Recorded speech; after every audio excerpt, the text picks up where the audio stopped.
Good afternoon, Gabe. This is Joan, and it's 15 minutes to 5. And I was thinking about you. You left the note that you have 2 presentations tonight, and this is how you deal with it. You just step up with an aura of complete confidence that you know exactly what you're doing and what you're saying. And that will project across the audience because you do know what you're doing and what you're saying. And you believe in it, and it'll be fine. It'll go real great. I'm confident that you can do it, and you'll be very successful. Send my love, and God bless you. Bye-bye.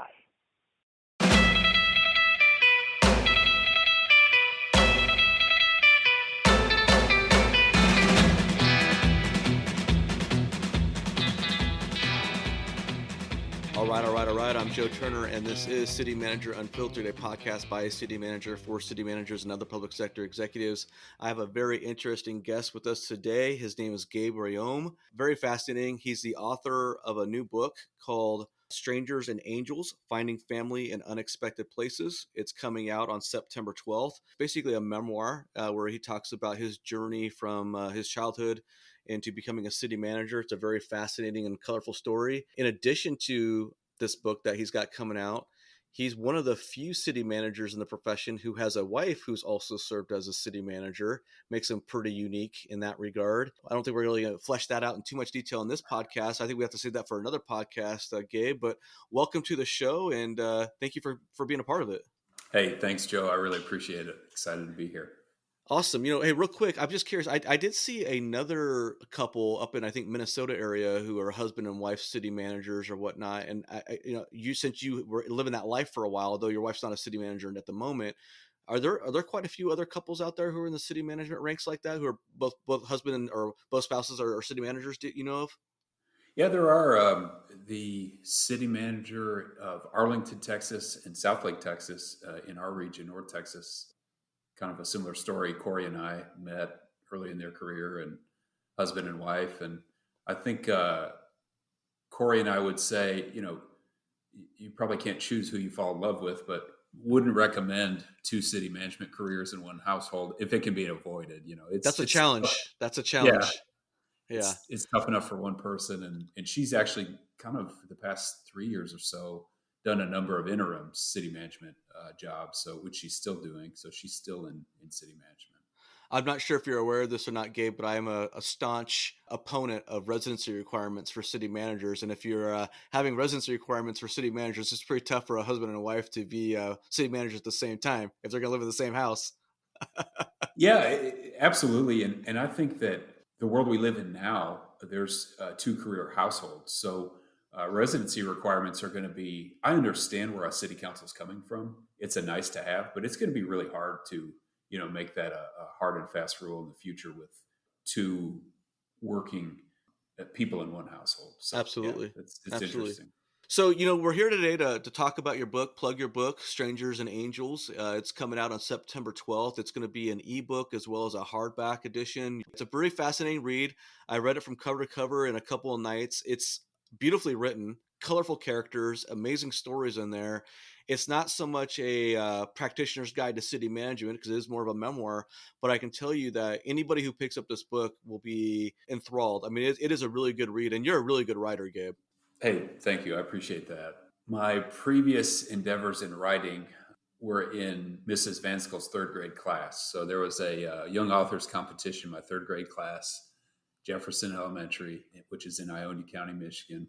They gave us these blank picture books to all the students. And then if you want to participate, you write your own story and then illustrate it. The class must have been exceptionally dull that year because I won for 3rd grade. Got to go to this writing seminar geared towards grade school kids.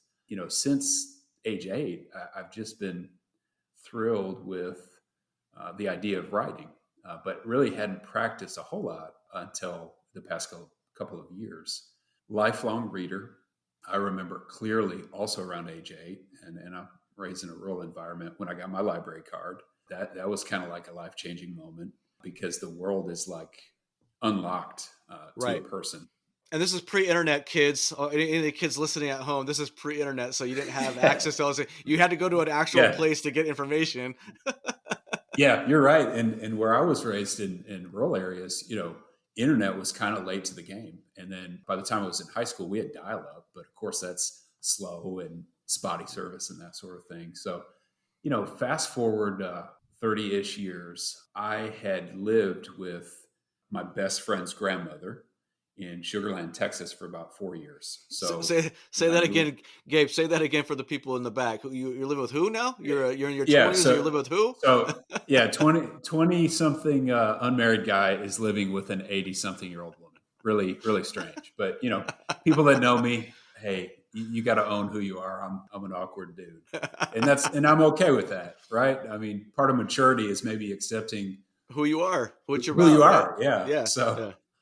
So what had happened, and I spent the first 6 years of my career working for the city of Sugar Land, for those unfamiliar, southwest of Houston, which was amazing, a godsend, winning the lottery, because the city was growing quickly, very affluent, a lot of big projects, kind of once in a career type projects.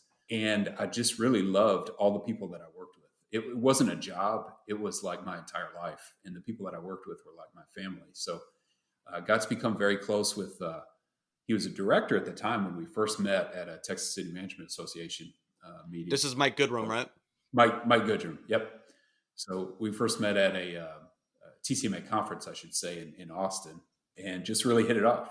So he's from a rural area, small city, kind of south of Houston, and had some common interests in that sort of thing. So fast forward, I got coming back from this conference where I met Mike. This is June of 2009. I broke down with an old car that I traded a cow for, which in rural America, the barter economy is alive and well.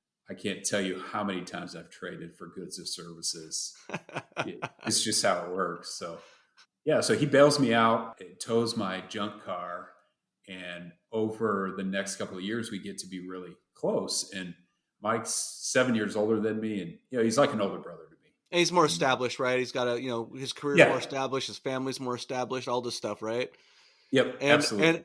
And meanwhile, you're living in some beat down apartment complex or something where you got some guy who's stealing your laundry or something. Yeah. So I'm living Sugar Land, Texas, a magical place. It is one of a kind, just a beautiful community. It's an aspirational community, right? You want to grow up and say, someday I want to live in Sugar Land, Texas. And I found all this just amazing. But it also really, I had imposter syndrome because in my heart of hearts, I'm a small town guy. I'm a farm guy, and I thought, I don't deserve to be here. This is a strange new world that I don't belong in, but I get over that. So I lived very few apartments in Sugar Land or multifamily, or at least anything that was affordable when I was there. So I lived in a older apartment complex south of Sugar Land, Rosenberg, Texas. Really had no problems living there. And again, my job working for the city, started as a budget analyst, was my life. I volunteered for every single parks event. I went to city council meetings, planning and zoning commission meetings, not because I had to, but because I felt like that's the initiative and sweat equity I had to put in to kind of prove myself. Let's unpack that a little. Let's unpack that a little bit, Gabe, because we do have, I do have management analysts who still listen to me or whatnot, and some up and comers who are aspiring to be city managers. And one of the things that came through loud and clear in your book is that you were a grinder, that you put the work in and time in, and you're a big believer in fully immersing yourself in your community or your organization, I should say, when you're working your way up the ladder. And talk about, hey, when you're young and up and coming, take on all the responsibility you can get, right? Just don't say no to anything. Just take any project you can, especially and I've talked about this too before on my LinkedIn and other podcasts, I believe. It's like the way you really, I think, climb the ladder is you take on the task and jobs that nobody else wants to do. And that's how you make a name for yourself, grow your profile within the organization. Is that a fair statement? No, that's 100% correct. And advice that was shared with me is, if you want to be a city manager, which just a small kind of digression, but when I was at UNT, I had initially intended to become a teacher and had, sort of aligned my entire life, mapping it out to be a teacher, have summers off, raise livestock, that sort of thing. I found before I entered student teaching that teaching just wasn't it. And then when I found city management, which I kind of outlined in the book, farmer that I worked for, just a great guy, said, "Hey, what about this city management thing?" It was like cavemen discovering fire. This Right. is amazing and life changing. And I just was so focused, and I saw myself having a career, being able to make a difference, being community minded, all these things that I still value to this day. But advice when I was an intern in the city of Denton in the budget office, I started as a volunteer, was unpaid because I didn't have a car at the time. Advice that was shared to me is to volunteer for everything, that the name of the game, if you want to progress, is not necessarily a title or, a department or something. It's taking on more responsibility. And there's a number of ways you can do that. So I have friends that have gone to rural communities, small, have been very successful, and then have chosen to go to other communities that might be larger. I've had friends who have stayed in affluent city like Sugar Land and just waited their turn, which it's tough in a place like Sugar Land because it pays really well. It's very prestigious, and you're not going to leave, right? And so sometimes you're going to have to wait it out. Well, that's the challenge, right? Because if you're in a really well-run organization that's humming along, a lot of people don't want to leave that organization because it's a good environment. But if no one's leaving, how are you moving up? That's the double-edged sword of it all. Yeah, no, that's absolutely right. And I think at some level for early career folks or maybe students, if they're listening, there's a real clear distinction, in my opinion, between folks that really want to be city manager or folks that are kind of the mind, if it comes along, I'll take it. I mean, I always knew I really wanted to be the city manager. And I knew that it would be practical and important for me to progress through each rank, being a program manager and a director and assistant city manager. But when I talk to students, sometimes, they'll say like, well, I might want to be an assistant city manager, but I think you kind of know if, being in the big chair is right for you, which because I had struck out in my initial plans of teaching, I just had sort of had that existential crisis Yeah. already, and I was really Yeah. laser focused. So I already kind of sorted that battle out in my mind. But right place, right time, which I really wrote about in the book. You can't plan these things, but Sugar Land was amazing because city manager at the time really cared about young people. He really gave people opportunities if they proved themselves, willing and capable. And in the book, it And, seemed like he really enjoyed even being that sort of. I know it's got a negative connotation nowadays, but that paternalistic mentor type figure, yeah, like sort of, he yeah, enjoyed being that. I think I don't know if you've ever done any little league coaching or anything like that, Gabe. I know you have some young kids and yeah, whatnot, but one of the things I really enjoyed when I was a little league coach is just watching young kids who maybe just starting out, never even thrown a ball before, progressing to the point where they could actually achieve some competency. And I think there's a lot of individuals in our profession who get a lot of personal satisfaction and fulfillment out of watching others grow and develop under them or within the organizations. And it sounds like Alan's one of those individuals. yeah, absolutely. Maybe my second or third year at Sugar Land, he won a Texas City Management Association mentoring award, which we kind of grouped together and did a combined application or nomination. But yeah, he really cared. And you get to a certain level, and I think that's the mark of a really strong leader is how much they want to invest in others when they don't have to. And so Alan, city manager of a top 25, let's say, city management gig nationwide by anybody's scorecard, he doesn't have to spend time with some dude from Easton Township, Michigan over coffee, but he did. And I am very grateful. He did the same for Mike and many others. So he was, I tell people he's like a fun uncle, but maybe like a crazy uncle because he was very demanding as Yeah. a manager. He was very much driven, and a lot of it was the culture of Sugar Land to be the best. We're going to be the best in everything. And that was a great mindset to have early on in my career. So I'm in this living situation, which honestly, I just slept in my apartment. It was $400 a month, which, red flag number one, that apartment would be that inexpensive. Yeah. Uh, but it was modest. I was not married. I didn't need much more. So I really had no problems. I spent as much as my free time in Sugarland, either volunteering or doing whatever as possible, even on the weekends. This guy moves in. It's kind of shady. So I'm Yeah. coming back from, used to play pickup basketball with some people I worked with, which was fun. I'm somewhat tall, but I have no athletic prowess. I mean, they asked me to play basketball out of like sympathy. It's like the schoolyard, do I really have to pick They needed that? to fill out a roster, right? They needed to Yeah, fill out a roster. that's right. Yeah. We can't. Yeah.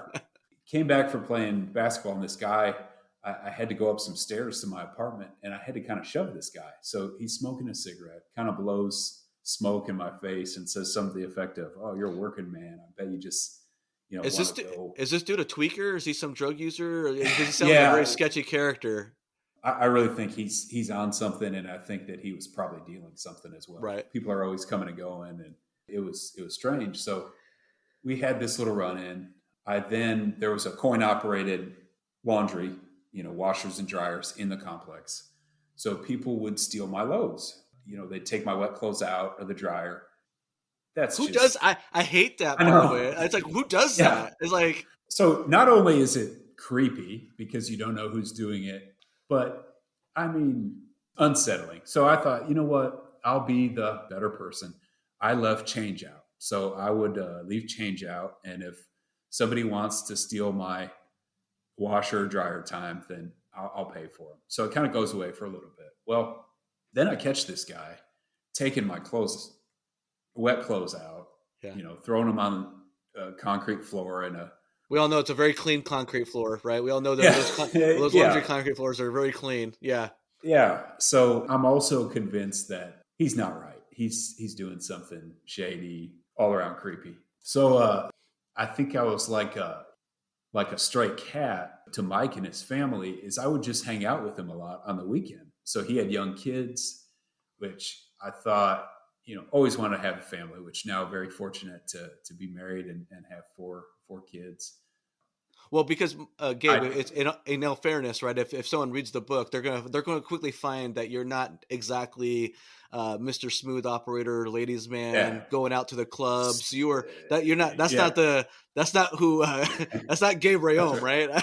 Yeah. So I mean, anybody that knows me would know that pretty quickly, but that's absolutely correct. So I've luckily am married to the only person I've ever really dated. Yeah, I'm not a nightclub guy. Yeah, this is not my scene. Here's Gabe playing Candyland with some 5-year-olds or something on a Saturday and regaling Mike with stories about the laundry stealers and all the other shenanigans going on, right? So yeah, no, absolutely. So some of the really happy memories I had with Mike and his family is his kids. We'd play on trampoline in their backyard, and like just for hours. I had so much fun. His oldest daughter is now at Texas A&M University, and she still remembers those days, and it was fun. It was like I was some sort of fun uncle or something, which is a great role to play. So anyway, Mike would at that time kind of duck out here and there on weekends. I came to find out he was taking care of his grandmother, who had recently fallen and broken her back, had surgery. So I'm sort of telling my poor me sob story. This shady dude, I've got to get out of this place. He jokingly says, you keep the same hours as my grandmother, get up really early, go to bed pretty early. Why don't you move in with her? So this is like on a Saturday or something. By the next day or Monday, I said, look, I'm willing to meet her. If she would rent me a room, I'll do whatever needs to be done. And so sight unseen, right? Now you've never met this woman. Yeah. Right? I had never met her. But clearly she's got to be better than living with the tweaker, right? And, absolutely. Yeah. He arranges a meeting, and the first time I meet her, her name is Joan. She kind of like holds my face and kisses me on the cheek. I'm like, oh, wow, hello. Yeah. And we hit it off. Like when I was reading your book, so your book is a memoir, and it's divided Right. into two sections. And I would divide it into before Joan and after Joan. That's sort of like the way the That's book is basically divided it. up, right? And for those of you who are listening to this podcast, so at the beginning of this episode, you heard a clip of Joan leaving a voicemail message to Gabe before he was going to a big moment in his career, and you get a taste of what she sounds like. But I can tell you that if you read this book, just reading about her is worth the price of admission, because this woman is such a beautiful, fascinating, hilarious character, entertaining, loving woman. I mean, she's amazing. Sorry to steal some of your Yeah. thunder there, Gabe, but No. she's phenomenal. And man, Yeah. I was just dying reading some of these passages. Joan she's one of a kind, just an amazing person. And that's basically the gist of the book, that like there's people out there that will help you. You just got to keep going, which, I think in city management, this is not a contest of who's the most brilliant or who's the most capable or distinguished. I think it's really cliche, but a lot of city management is right place, right time, being a good fit, and that's both ways, both with the council and the community, and then with your city as well. So I just lucked out by chance that Joan had a medical issue. She broke her back, needed some help. So I meet her. She kisses me. She's a gardener, just a master gardener. Showed me her garden, which was really cool. I move in, which I'm happy to pack my stuff up, which if you're in your 20s and unmarried, you could pretty well pack that in the back of a car. Yeah, two-car I trips didn't have maybe. any. Yeah, exactly. So Yeah. I didn't have much, and that's kind of nice. I'm pretty cheap. I bought a futon mattress when I moved to Denton to attend the University of North Texas. So I still had the futon mattress. That's what I was sleeping on. And then when I moved in with Joan, I had a room that had an actual bed, and I thought, wow, this is amazing. Moving on up in the world, right? Yeah, an actual bed. But so moved in quickly, and she just had the best sense of humor. And she says to me, and I'm feeling it out. We had never really established how much rent was going to be. I had this strong conviction to be valuable and kind of prove my worth. I mean, I feel the same way about city management. I feel like if I'm not providing value, then I shouldn't be taking up space. We hadn't settled that. And she says the first night I moved in, she said, I'm going to go to bed. And if you want to bring a young lady to your room, I just wouldn't know. I thought, oh my God. I was dying when I heard that. She reminds me a little bit of Betty White or something, like, with the whole like the whole ladylike, but also kind of like honoriness to her, you know what I mean? And a little bit like, like it's she was, man, I gotta tell you folks, honestly, get the book just to read about Joan. She's amazing. No disrespect to any other characters in the book or your story, Gabe, but she is a great character. And was this really like an homage to her? Was this primarily trying to almost like, I don't know, because she left such a huge impression on you. I almost get the sense that in many ways this book was a way of you almost like expressing gratitude or thanks for her coming into your life more so than anything else. Is that a fair assessment on my part? No, absolutely. And I can kind of walk you through the events that had triggered it. So, I can't even repeat some of the ribbing and, joking with my coworkers when everyone finds out, that you live with an old lady. It had to be hellacious. You moved in with Gudrun's grandmother, and then, Rosita, who is someone I worked with, she sort of was like a mother figure to me. She says, does Gudrun call you grandpa? It's just crazy. But I would have finished out my career in Sugar Land, Texas, died in my office, and, maybe they put a plaque to honor my years of service in a bathroom stall or some, out of the way place, whatever. I mean, I'm a Sugar Land, I'm a company man. Yeah. And you don't require much. You're a pretty humble guy. You're a salt of the earth guy. Right. Yeah. Yep. Yeah. And again, we kind of talked about, but Sugar Land is a place that if it's your desire to move up, it's not going to be the fastest route because it's great and people don't leave if they don't have to. So I'd gotten married. I outlined in the book, I met my wife, Corey, at a Texas City Management Association conference. Mike was involved. he says, look, I can't explain how or why, but I think this girl's into you and you got to buy her a drink. So, he gives me money to do that. And the rest is history. There's a midnight taco run, which Alan liked to eat tacos in the evenings and some fun stuff. Well, the funny part though is that Mike is the instigator in this whole thing, right? Because he basically tells Corey to go chaperone you on this run so you don't screw up the order Yeah. for Alan, right, and everyone else. That's absolutely right. So we're at a conference and I'm driving Alan's vehicle and Mike kind of puts it together and says, "Hey, Corey, go with this guy. You can see he's clearly an idiot. He needs help." And which is absolutely true. And she took pity on your poor soul, right? She did, yeah. And we kind of hit it off and then kind of kept in touch. But so fast forward, Corey and I had gotten married that following year. I, in the worst way, selfishly, looking back on it now, very selfishly, wanted her to move to Sugar Land, which life is hard. And being married, it's not a walk in the park and it's not some dime romance novel. Yeah. It's challenging. It's tough, right? I mean, yeah, and it's the spoiler a little bit too. I mean, Corey was in a previous relationship, previous marriage, and she had children. So, correct. You're when you talk about selfish, you're saying, "Hey, man, I'm really loving Sugarland. It's a great place for me. I love it here." But there's and also she's living with her mother at the time of this. So you're right. It's a very challenging situation to ask a mother to move her entire family to out of the area. So you end up having to make the move essentially to be with her.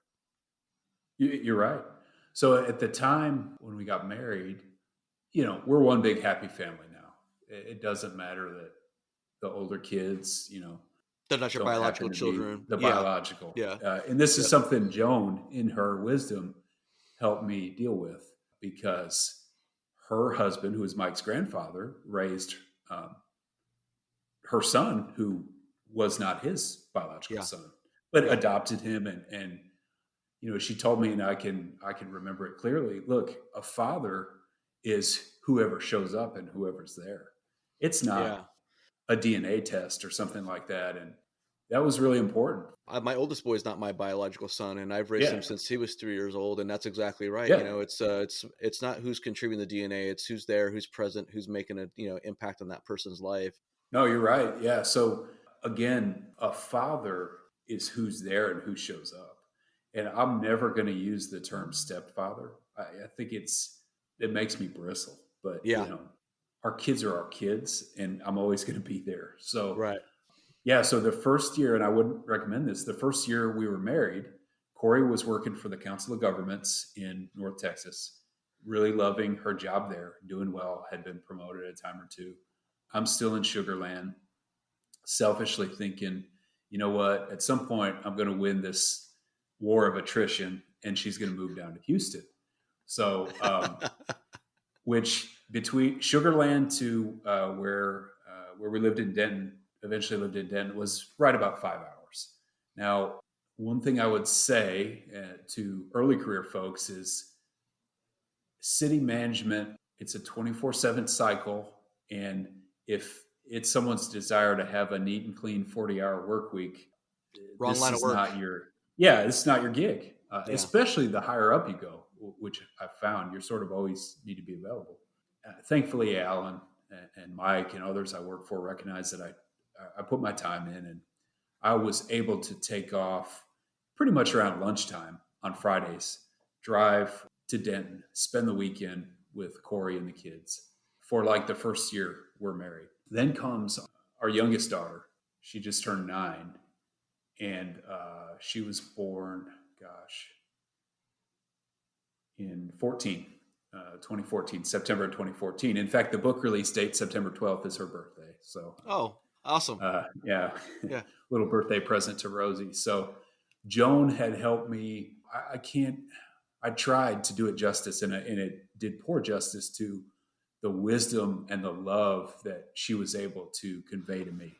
I don't think that's true, Gabe. I think your book is so touching, and your love and your appreciation and your gratitude for her coming into your life comes through loud and clear to me as someone who doesn't know your story. I want you to rest assured, Gabe, you did very well in presenting her impact on you and your life. And it's almost a love story to Joan. And I don't Yeah. think I think that's a legitimate thing to say. I mean, she was an amazing woman, and I can Yeah. tell. And I'm sure Mike and others in the family will appreciate your homage to her. Yeah. Yeah. And so I said this actually at a conference where I was kind of speaking about being a dad and being a city manager. And I sort of foot and mouth, I regretted the words, but I said at this conference, she really made me a man. And I Yeah. meant that as a being mature, not, some other Some other interpretation. connotation. Yeah, that's right. Yeah. But, she really did. And I wrote about this in the book, but the way, except on the weekends, the way we communicated is she would leave a little writing pad out on a coffee table and we would write each other notes because I'd be at work by 7 and I always want to be the first one in, mostly because I'm just up early. Yeah. It's a genetic curse. I'm up at 4:30 or 5. So I'd write her a little note if she needed something, milk or, some little errand, do that. And then we'd really have kind of good conversations or do errands on the weekend. But she just kind of helped me deal with some of these struggles emotionally. And I remember her clearly telling me, your life, and any new parent or expecting couple here's the same advice: your life is going to change when you hold a baby for the first time. My life changed when I got married, and I had a first grader and a 3-year-old that always wanted to be around me, which was awesome. Now they're teenagers, and it's like the opposite. Get away Not so from me. much. Yeah. Leave me alone. Yeah. But they know that I'm there when they need me. And that's what Joan says. Joan says, like, kids just need to know that you're there, right? That they're always going to be there, and that you're always going to be supporting them. And she gives us very down home, simple messages that are time tested, right? That are That's ageless. Right. Yeah. So she helped me work through these things, and she told me about when you have that baby, it's really going to change, and nothing she ever told me was she incorrect about. She was right. When Rosie was born, I held her, and I, not to be preachy, but I felt the presence of God. I really did. Yeah. Holding a newborn baby. Gabe, for the sake of the audience, like, this was not a 6-month roommate situation. You were there. I think you and Joan lived together for 6 years or something like that. I mean, this was this was a long, serious relationship that you guys shared. This wasn't a temporary thing. So I worked in Sugar Land for 6 years. I lived with Joan for 4. Okay. And then Corey and I were married the last year I lived with Joan. And honestly, Joan, I had to get over myself, but she was preparing me to, although the arrangement was not meant for me to be a permanent caretaker, I at some point pretty early on, I felt like, she's my own grandmother. I felt like I couldn't leave her, which again, that was nothing Mike ever forced upon me or his family. It was never an expectation. It's just, that was a relationship we kind of had. But then I realized it's time for me to move on to the next phase of your life. To move on. Yeah. And she really helped me with that. She embraced that. I mean, she did. What was great about and when you read the book, you quickly learn in the book that this was not a transactional relationship. It was not a relationship that was one-way traffic. This was a genuine symbiotic relationship between two people in vastly different stages of their life. And she taught you so many things, and you helped her. And the thing that really warmed my heart when I was reading your book is just how much she was just a diehard supporter of you, right? I mean, she was just she was Team Gabe all the way, right? Yeah. And that's just got to be amazing to know that no matter what, because you talk about in the book how you literally would talk to her before many of these important events in your career, like presentations and whatnot. And, it was a fascinating relationship. Yeah. She was just a tremendously positive person, tremendously, infectiously positive. So she would always say, "Go get him, Tiger." And she'd tell that to Mike. And when I heard those words, it's like, there's nothing I couldn't do, Yeah. And this is someone who, I wrote about. And anyone who's lived for 80 plus years, you encounter your share of trials and Challenges. Yep, tribulations. absolutely. But, she lost her husband quite unexpectedly. Her mother was killed when she was a young woman. She had a lot thrown at her, but just her resilience was amazing. So her husband, Mike's grandfather, who was older than her by some amount of years, self-employed, worked iron. She referred to him as an old German. So, Right. you know, kind of a this hard driving but also supremely kind person who was gone long before I never met him.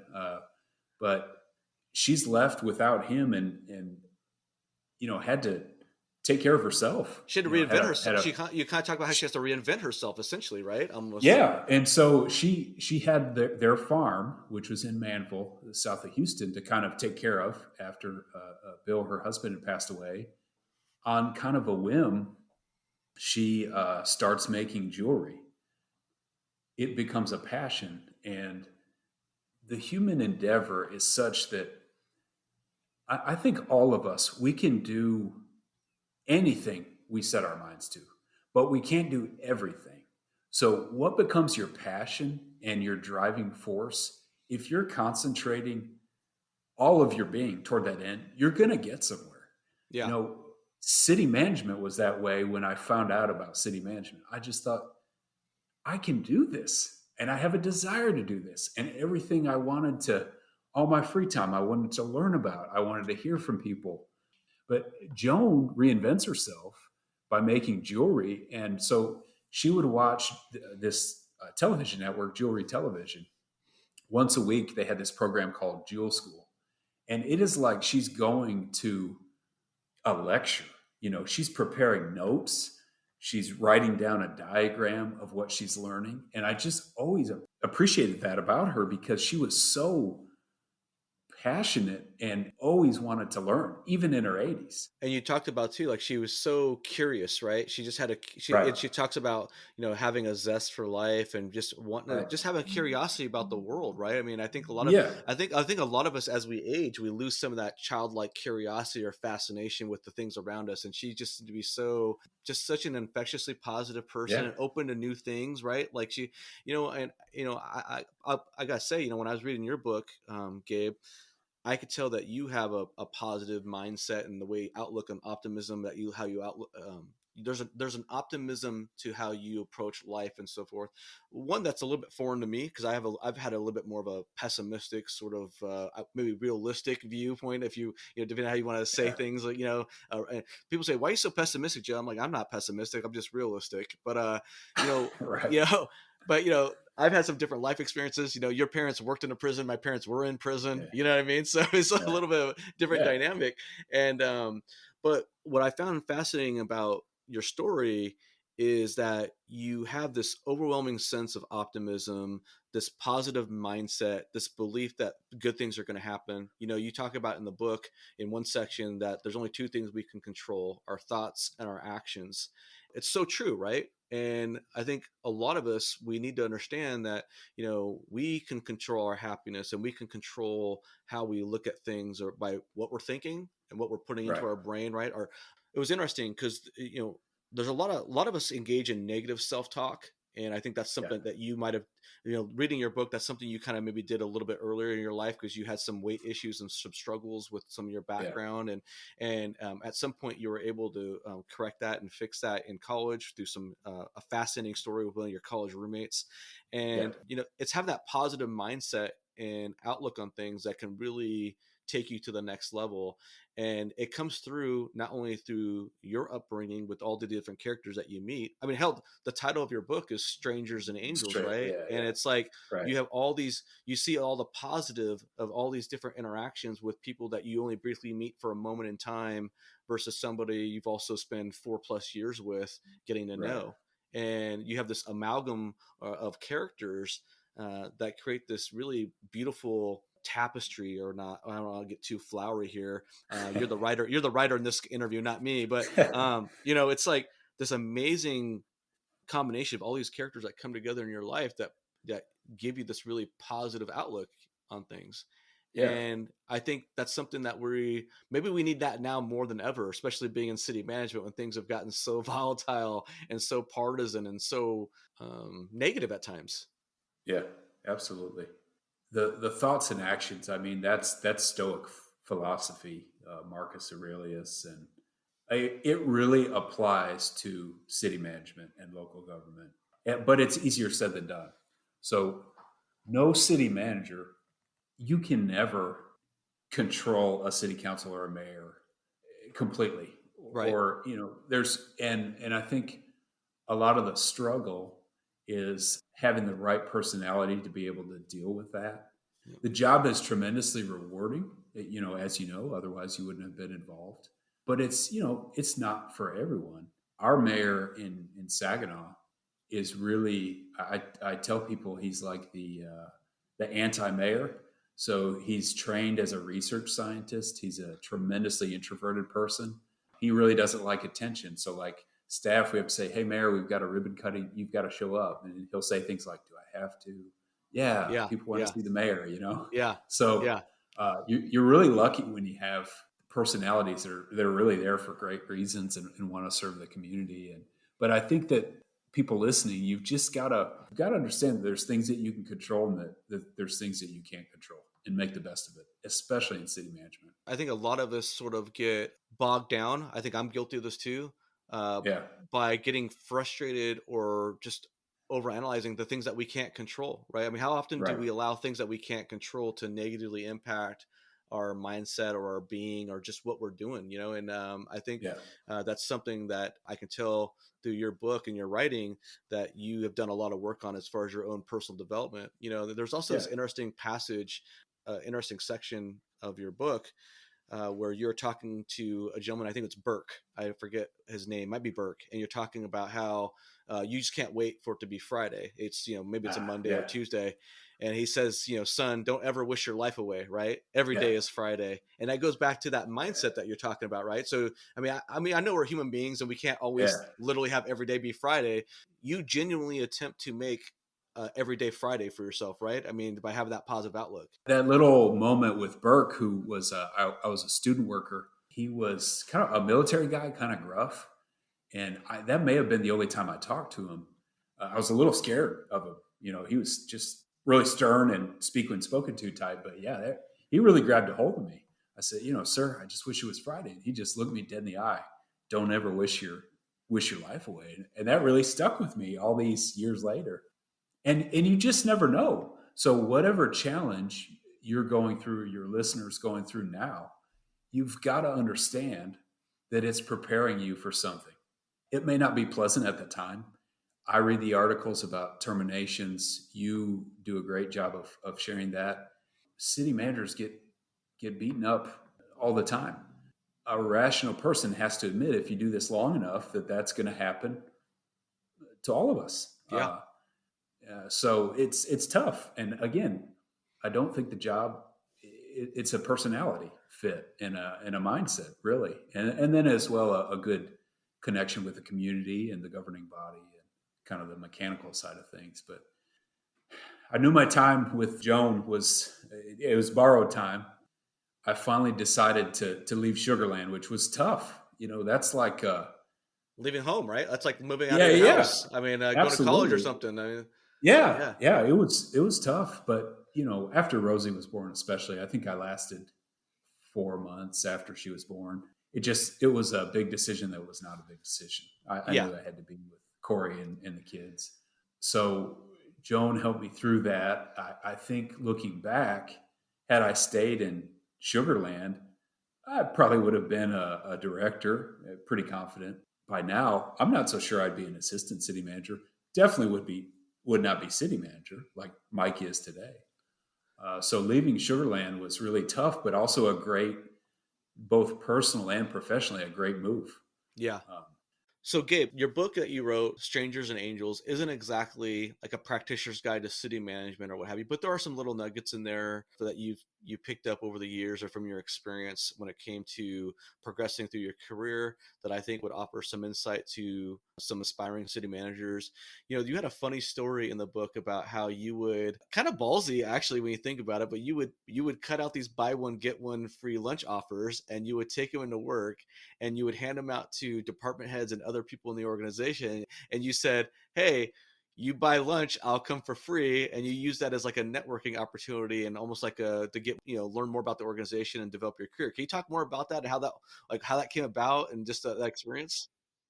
Yeah, happy to. So one of the errands would do each week with Joan was grocery shopping. So in Texas, there's a chain called HEB, and HEB's just awesome. They have the best house brand. Their coffee's great. Joan is very thrifty, as am I. We do some coupon clipping and that sort of thing. So, I thought I had this idea. I really wanted to get to know people in the city, especially the directors on up, which my position as a budget analyst was cool because, I was there to support all these departments, and it was great. I could learn about lots of different departments. So kind of as a joke, I think I started with the parks director. I gave him a buy one, get one free coupon and said, hey, you go get lunch and I'll get the free one and let's talk. It worked out well. And, kind of human nature, people like talking about their experiences. I mean, it's kind of why you and I are here. Yeah, So, yeah. Yeah, it worked out well. It just really paid dividends. So I got to know the police chief in that manner, the fire chief, emergency management coordinator. And then it got to a certain point where, like, at least at the directors are like, okay, have you bought this dude lunch yet? Yeah, yeah. That's the cool thing about our profession. So if you're a student or you're a management analyst or some early stage in your career, I promise you, you can call someone up within the city manager sphere and say, hey, did I pick your brain or could we go to lunch? And they're going to be more than happy to share their experience. I agree with you, Gabe, and I think there's a Yeah, lot of people who are aspiring city managers who are listening to this podcast think that a lot of city managers are untouchable, and they're not yeah, untouchable. They're not. I mean, there might be a few here and there. I have yet to meet personally. I've yet to have any interaction with a city manager who has big time me or acted like they were too good for me or anything like that. It's the exact opposite. So many city managers, so many individuals in this profession in general, whether it's department heads, assistant city managers, are so eager to help and so eager to impart their knowledge or whatnot. It goes back to just taking action, right? Being proactive, showing the initiative. And if you show that initiative, if you take that action, it's hard to tell someone no, right? People don't like to say no to absolutely. other people, right? So it's like, Yeah, what's the yeah, harm? absolutely. You got to go eat lunch, Mr. Department Head or Mrs. Department Head. So why not Right. just give me the free one and we'll just, have a mutually Yeah, beneficial lunch? absolutely. I mean, it started as a joke that ended up working out well. But I just thought that was a fascinating little insight or tidbit, a little nugget. I don't know if there's a lot of buy one get one coupons nowadays with the Yeah, with the way prices have gone up and inflation. You might need to sure, do sure. buy one and I'll pay for 50% off coupon. I don't know, Right. but I love that. That was a little gem, a little nugget, especially for the aspiring city managers out there and those working their way up through the ranks. You know, going through Sugarland and becoming a city manager yourself, do you have any other nuggets of wisdom or advice for those who are young in their career, like a management analyst or not, or even a department head who wants to get to a city manager level? Anything that you've seen over the years that you would sort of say, hey, this is what stood out to me when I look at other people who are advanced through the rank? I tell your listeners this: the best proving ground, in my opinion, for a city manager coming up is public works. This was something that Alan Bogard preached to Mike, myself, because in public works, you have to deal with all sorts of people. You deal with contractors, you deal with complaints from the public, you deal with professional positions like engineers and architects and that sort of thing. You deal with people out in the field. There's nothing more bread and butter or rubber meets the road in public service than public works. Yeah, I really believe that. You want to be the person that always takes on a special project, even if it's not the most convenient or what have you. I'll tell you what worked out for me. I volunteered to work on the mayor's youth council in Sugarland. In my level, even when I left, I had pretty limited contact with elected officials. Sugar Land's a large organization, very smooth system where really as it should be, the elected officials corresponded pretty much with the city manager and the city manager's office almost exclusively. Right. Now, if you're in a department, you spoke with the mayor or council members as needed, but very limited. I was able to get early exposure to the mayor, at least, as a volunteer with the youth council, which was super fun. We had high school kids. We would do tours throughout the city, and the mayor got to know me a little bit. And then, he would see me at meetings. That's another thing, advice wise. Show up to meetings. I find this puzzling. Some student or early career, you want to be a city manager. How many city council meetings have you attended in your own city? If the answer is less than your fingers and toes, you need to fix that. I mean, you need to show up.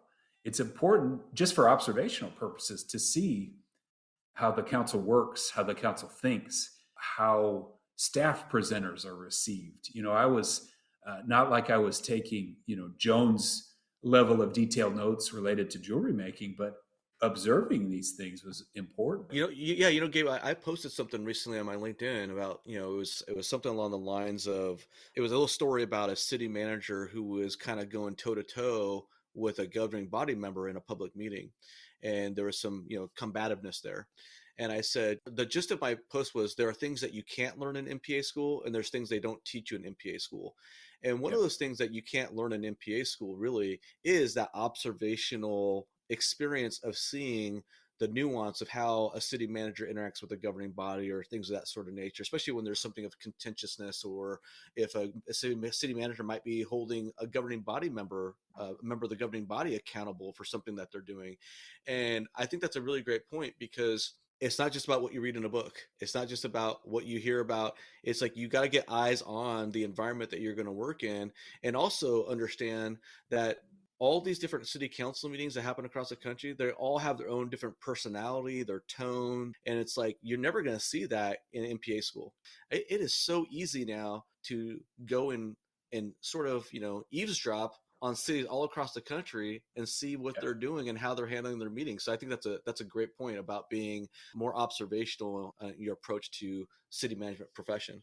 And again, back to passion, it's not going to feel like a chore or work if you're really interested. I was going to say it's sort of a sad statement of affairs that Corey and I will watch council meetings in other cities. Just, we heard some issue come up, and as if we don't have enough of our own council meetings. But it's interesting. It's a learning lab in democracy. And as you know, it's not always neat, clean, or pleasant. So right.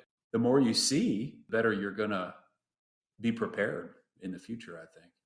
Yeah. And I think that's one of the reasons why some of my postings on LinkedIn have gotten a lot of traction too, is sort of, I've gotten that you get to see a taste of what's going on around the country and all these different environments. And, one of the common things that I've been told is that, a lot of city managers feel like, oh, I thought I was alone, or I thought I was the only one dealing with something like this. And you learn like, no, well, there's a lot of craziness throughout the country. It's not just limited to your specific community. And I would say too, that even early on, if you're a student or early career, your colleagues they're going to save you, and your coworkers are going to save you. I mean, you've got to be able to have a network of people that build you up and lift you up. I certainly had that with Joan, Corey. While we're different people, it's so nice to have her in particular, which it's oftentimes quite critical because we're different personalities, sort of shoot through some of these issues. Hey, what do you think of this or this situation now? And this is the hard part about the profession. A colleague can't guide you through from point A to point B because they don't know the lay of the land. They don't know the nuances, the political dynamic, or what's in the background, which is super tough. That's why it's a difficult job, and will always be a difficult job.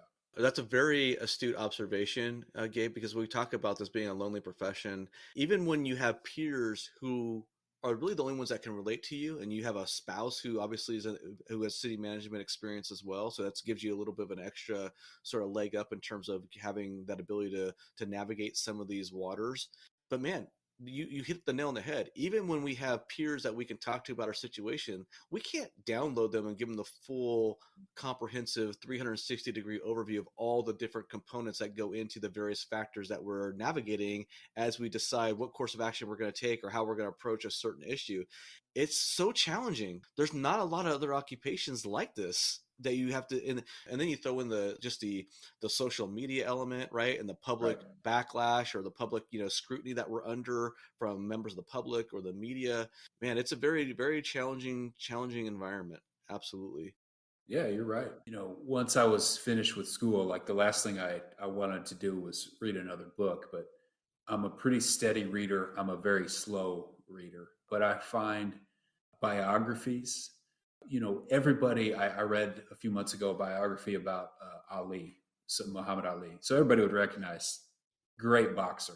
Right. Not everybody would recognize that there's a whole lot that happened before he was dancing under the lights. A lot of pain, a lot of hardship. And it's cool to me to read biographies because, we see some successful person, we think, oh, I wish I had it like that. And then you peel that back and you see, oh, I don't know about that. It's been a tough road. It's been a good teacher. And I think that to be successful in city management, because it's a people-based profession, you've got to be a learner and you've got to understand people and have that continuing desire. Yeah. Speaking of understanding people, in your book, you talk about how you made the switch to becoming a psychology major. Do you feel that your psychology degree, has that paid any dividends for you in your career path as being a city manager? I'm curious about that aspect of your background. Psychology was neat, especially like behavior analysis. I think there's some applications. We're not robots as human beings, and at least not completely, but we are. Not yet, I guess, right? Not yet. Yeah, not yet. But yeah, I think there's certainly a lot of 5-minute magazine article level psychology that is kind of pop psychology. But yeah. I mean, honestly, as city manager, you're thinking about how people would think, whether that's the community at large, your elected officials. One thing that I've sort of had to learn the hard way is that perception is reality. You can have a very logical, methodical approach to a project or something. But if it's not perceived as such, you're going to have to live with that. A council member who he's no longer on the city council, but he was sort of like a big brother. He'd beat me up a lot, not literally, figuratively. Smart guy, project manager. And he told me one time, he said, look, you've got to explain this. He called it Walmart language. You've got to explain things in a manner where if you see somebody at Walmart, you can tell them what's going on in 5 minutes or less with as few acronyms as possible. And I think that's really helped me. That's so true, Gabe. City managers, generally speaking, are high-achieving individuals. Otherwise, you wouldn't reach to the level of city manager. They're generally very educated, right? We've been exposed to higher levels of critical thinking and analysis and so forth and so on. We tend to be more logical than emotional or dispassionate. And that's one of the fascinating things about this line of work is that you have to take that skill set, but then also be aware that you got to bend it, massage it, twist it around to compensate for all these other factors that happen in the city management profession that are sort of counter to those dynamics, right? The Walmart speech, right? There's a lot of individuals out there who they don't fully understand all the lengths that you went through to arrive at this conclusion, and you're presenting it to your governing body member, but they know they don't like the end result. They don't like the end summary or recommendation, and then they show up at the council meeting and they want to beat you over the head of it. And you're like, there was a city that's gone through this issue over a streetlight, okay? And I just the staff kept on telling the governing body that our data, our studies show that there does not need to be a streetlight here. There was a temporary streetlight put in place. They were supposed to take for a construction project. They wanted to take it down. The community's in an uproar saying they want to have the street. And it's like, and so I don't know, maybe I'm exaggerating. 3 or 4 times this matter kept on coming before the council, and staff is saying, hey, this is the data. We don't need to have this light, but residents are showing up pissed off, and the governing bodies will, let's study it some more, because they don't because there's the political dynamics of having upset residents, and they vote. There's so many different layers and nuances to being in the city manager profession. One of the things that I would probably throw into the mix of a discussion here is that if you are a very rigid person, you're going to have some struggles. And I have some rigidity to myself as well, Gabe. And I don't know if you want to put yourself in that category or not. But if you are a rigid person, you're going to put yourself in a lot of positions where you're going to struggle, because the reality is that there's so many nuances and different competing pressures and dynamics to a city manager's life, that it's just not always about 2 + 2 = 4, or if then this, or whatever. It just doesn't work that way. No, you're absolutely right. And I think that anybody listening, it's better to recognize that, or at least start thinking about it now, than to be some years down the road and find yourself in a position where this is a vacation I'm taking to a destination I don't enjoy, So it's much better to have the existential crisis when you're a college student than when you're 40 some years old or whatnot, right? And having to go through it. So, and honestly, I have found, because the job by its nature, it's stressful for everyone, but I have found writing to be a way for me to try to kind of unwind. The book has been a lot of fun, and I would be thrilled if I could kind of recover the costs I had in producing it with I hired a professional editor and a professional proofreader, graphic designer. But, I feel like when I got over myself and said, I can do this, which I really started having those thoughts after Joan passed away. I feel like writing, the same with city management, you never really arrive. You never say, okay, I'm done, right? I'm done. There's always a new challenge. I think that I want to pack that a little bit, Gabe. So how many hours did it take? This book is it's 250 some pages. It's a quick read. Like I said, it's not like, a very difficult read. And I don't mean that in a dismissive, negative way. It's a fun read. It's riveting. You have this great writing style, like I've said that before in our conversations, that just sort of draws the reader in. I was just captivated by it. There's these colorful characters. Your writing just flows really well. Surely you just didn't write, overnight one night, or you didn't go out to a cabin over a weekend and write this novel or whatnot. Right. How many hours did you put into putting this book together? What was been your commitment to this? Joan passed away in October of 21, which thank God there was a conference, Texas Municipal League Conference. Saginaw was set to receive an award for a partnership, a shared emergency management coordinator. I had happened to just chance be in Houston. Was going to be with the mayor and council to receive that award. And Mike said, he calls her Poopsie. Poopsie's not doing well. You need to go see her. Now, she had been placed in hospice care, which is, given her age, no one knew, our bodies, they just, after a full life, we're not meant to be here forever. So, But it wasn't like, hey, she only has hours to live. I go see her. This was I think I drove down, and I think I saw her on a Wednesday afternoon. She had some stomach troubles, and she was awake. I knew she recognized me when she saw me, but she couldn't speak. And so I talked to her. I said, look, I'm going to be back tomorrow. She eventually kind of drifted off to sleep while I was there. Well, Mike calls me at 5 a.m. the following morning, and I just knew what I was going to hear. He said, she's gone. Yeah. I never expected that to be the last time, but I'm so thankful that I was there. And Mike told me,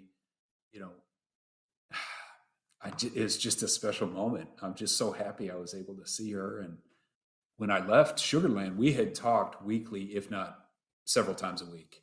Oftentimes when I would drive to work in Denison in the mornings, I'd talk with her. So that, I wanted really the kids to understand how important she was to me. They had all met her a few times, as well as Corey several times. So I had this thought in the back of my mind. And so that's October of 21. I'm at a TCMA conference in June, which TCMA conference always seemed to be life-changing for me. And the closing speaker on a Sunday, so they run Thursday to Sunday, says at a breakfast, what's something you've always wanted to do, but you haven't done? So tell your friend sitting at the table. So I knew I Instantly, want you to knew write what a book. you okay, yeah, yeah. Yeah, absolutely. I knew. I mean, there's no second thoughts. And really, after that, for whatever reason, I needed that affirmation or that push to do it. I already had kind of a collection of stories because again, I do find some piece of comfort in writing to kind of deal with stress. So writing a book, it's anybody can write a book. I mean, I'm living proof of that, but it takes a commitment to see it through. You know, it's kind of like a marathon. I've never run a marathon for the record, but you know, with enough practice and discipline, you can run a marathon. It's just a matter of are you willing to put in the pain, you know, to Right. get there, to Right. train. Right. And so I found myself in the early morning thinking about the story, thinking about the situations, and just doing a little bit at a time during the week. That got me through until maybe, gosh, the holidays or so in December of 22, I guess. And as chance or fate would have it, you pick. There's a local authors group that meets in our Saginaw has a wonderful library in the city. There's a number of folks who are independent authors and have been pretty successful, or at the very least, they're real live people that I can see with my own two eyes and say, wow, that's somebody that actually wrote a book. Right. So I got to talk with a couple of these folks, and one man, John Dries, wrote a couple science fiction novels. He's actually a aerospace engineer at Lockheed in Fort Worth. And he really helped to talk me through it. He said, look, if you do this, there's a few things you really need to do.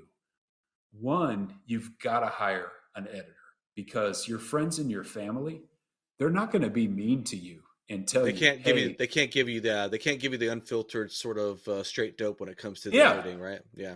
yeah, like my mom, who's a reader, she's too nice of a person. Oh, sweetie, this is lovely. I've never read a better book. And then he encouraged me to get a professional proofreader and as well as a graphic designer. So really, because I'm cheap, thrifty, frugal, insert your favorite word, I knew that this was all a game until I spent money. So like, Yeah. you know, crossing the Rubicon moment, point of no return was really when I When Gabe breaks out the checkbook, that's when you're crossing the Rubicon, right? that's right. Yeah. Yeah. So hiring the editor, and I'll probably write an article about this at some point in the future, but we would all do well to hire an editor for our lives or our professional lives, somebody that can be really honest.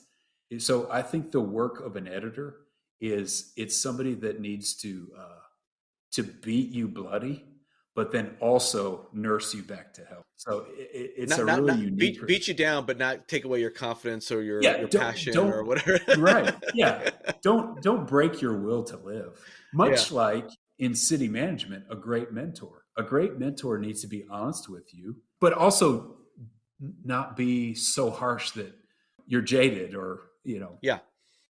to your question, how many hours? I don't know. Hundreds of hours, a lot of time. And I did my own self editing before I ever sent it to the editor I hired.